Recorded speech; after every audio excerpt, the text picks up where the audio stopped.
So Halo Infinite released on November 15th of 2021, and believe it or not, Halo Infinite actually released 3 weeks earlier than it was supposed to. The original release date was December 8th, but instead they decided to release the multiplayer 3 weeks sooner. You can tell that the 343 Industries employees injected each other with 18 pounds of black tar heroin, and were like, you know what? Halo Infinite is beyond ready, and fuck it, let's release this game 3 weeks sooner, at the Xbox 20th anniversary showcase. And guess what? On day 2 of Halo Infinite's launch, 20 million people tried it out. But unfortunately for those 20 million people, Halo Infinite was like losing your virginity. You can only do it once with your uncle and never again in your life. And Halo Infinite lost 99% of its player base after week 1. Now I will say, it is impossible to keep 20 million players playing Halo Infinite anyways. That's such an absurdly large number. But still, the fact that they couldn't even maintain 15,000 players, only 3 months after launch with a free game, it was just embarrassing. There was nothing to do in Halo Infinite's multiplayer at launch. 343 Industries said Halo Infinite's multiplayer is going to be live service. But the problem was they forgot the service. The only thing that was alive about Halo Infinite was the item shop. Which of course, who would have guessed that? I'm not going to dive into it too much, but everything that could have gone wrong with Halo Infinite went wrong. And so much content was missing. Oh, you want to play Forge? Not on Halo Infinite, baby. Oh, you want to play Griffball? Not on Halo Infinite, baby. Oh, you want to play Firefight? Not on Halo Infinite, baby. Oh, you want a reason to live? Not on Halo Infinite, baby. There was genuinely nothing infinite about Halo Infinite in the first many months after launch.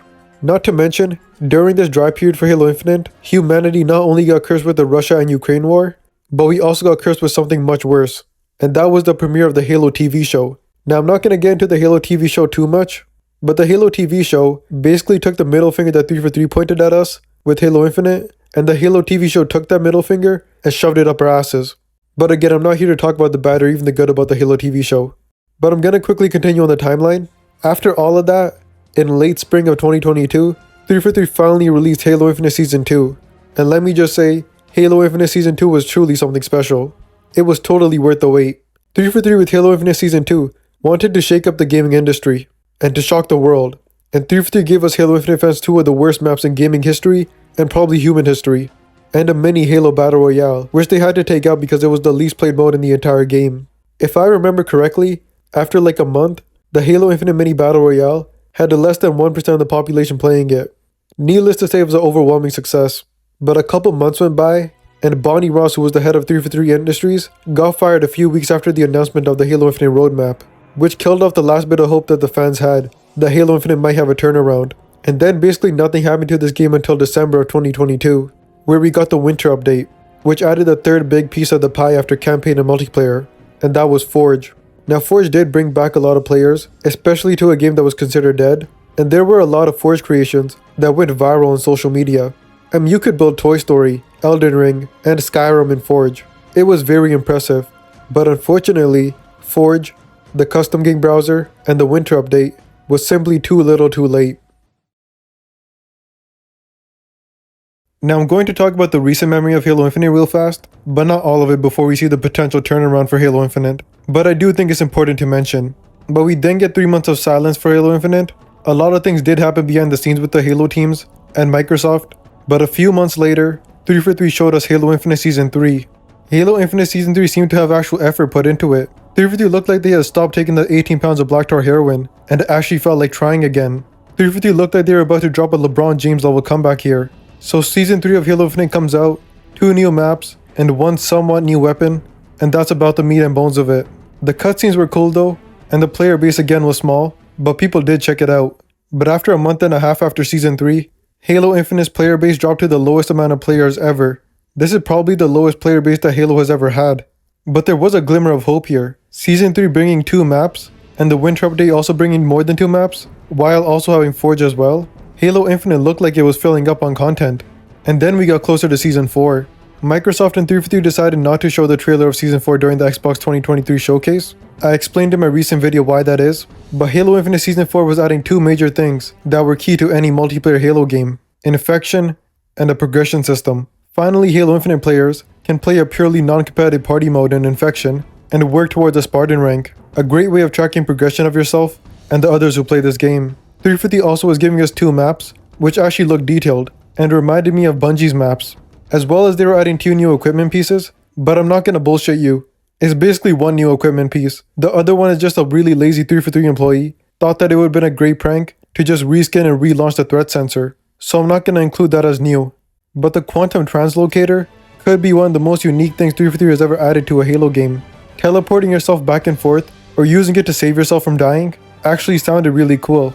And the craziest thing about Season 4 was, Halo Infinite in total has 19 maps, Forge, a custom game browser, new season every 3 months, infection, progression system, and narrative events. So besides PvE content and modes like Driftball, Halo Infinite is starting to get a bit full. Could this truly be the tipping point of Halo Infinite? Let's find out. So what is Halo Infinite today? Well, let's start off with the content from Season 4. The 2 new maps are good, easily some of the best maps in the entire game, definitely some of the best looking maps in the entire Halo franchise. This map actually looks interesting because 343 is actually known to make parallel maps that are completely even and mirrored. So this was a breath of fresh air to see.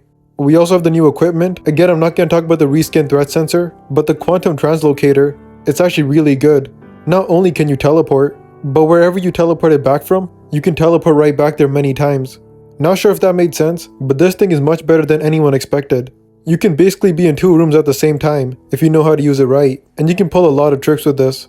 Now let's look at Infection. Now I do have to quickly mention, I played Infection in every Halo game, and I spent thousands of hours on them. Halo 5 and Halo Reach Infection, I have thousands of hours alone on those games, and my stats are crazy high.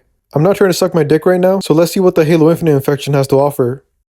Well, I can't lie, it's pretty underwhelming. It is fun, but the last man standing only having 30 seconds to do his thing, Alpha Zombies having full camo, terrible maps for the new mode. So far I played around 100 games, and I managed to get a lot of Infection Killionaires, which since Halo 3 has always been my Infection goal, and I consider that a good Infection game. But I do think Halo Infinite's Infection is fun, but the problem is, we waited 19 long months for a new Infection mode, and it's basically just a worse version of Halo 4's Infection. I'm just being really honest. And the absolute worst thing about this Infection mode, which makes it almost unplayable, you can get 30 kills every game, but you will almost always lose to the one person who has 0 kills that just camped the entire game. The way you win an Infection game in Halo Infinite isn't by kills, it's by how much time you stayed alive. Kills do add to your score, but if you want to win every Infection game, just hide in the corner the longest, and you'll beat the person who has the most kills 99% of the time. It's really bad. But now let's talk about the progression system. This progression system is awful. 19 months and most people won't even know there is a progression system, since it feels almost hidden away. No rewards besides a few ranked emblems, which makes no sense to use at all. And so far we don't even know what the hero max rank reward is. The progression system has made Halo Infinite 2% more playable, but at least you have some way of tracking yourself now.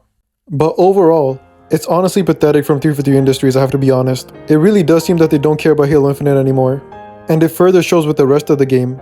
The rest of the game is also not fixed at all. Bugs and crashes are not just in game, but also with the menus are apparent, and you just have to get used to it. The custom game browser is dead. You'll find maybe like 2 other people playing alone in the custom game browser. There is also no pre-game lobbies. You can't talk trash. You can't even show your spot in rank to basically anyone other than your fire team. The post-game lobby isn't close to any of the other Halo games, and it's just a complete mess. There's also no sense of community that 343 wants to bring together, which does make sense, because if 343 heard any of the comments that the Halo community says about them, it would basically be an Xbox 360 Call of Duty lobby against them. So is Halo Infinite good now? Depends. If you compare it to any of the other Halo games, Halo Infinite is a diabolical piece of shit. But as a standalone title, there is a game here. It's just buried underneath the thousands of small and semi-big problems that take away from the experience. But at least there is something here. But should you come back to Halo Infinite? I'm going to go with the no. And I think that no is going to last forever. Unless Halo Infinite gets a battle royale, a raid, PvE content, or an extraction shooter, this game is not worth testing out at all. I would still say play Halo MCC though, because Halo the Master Chief Collection is a fucking masterpiece right now. And that's not nostalgia talking. But yeah, that's about it for this video. Like, subscribe, and peace.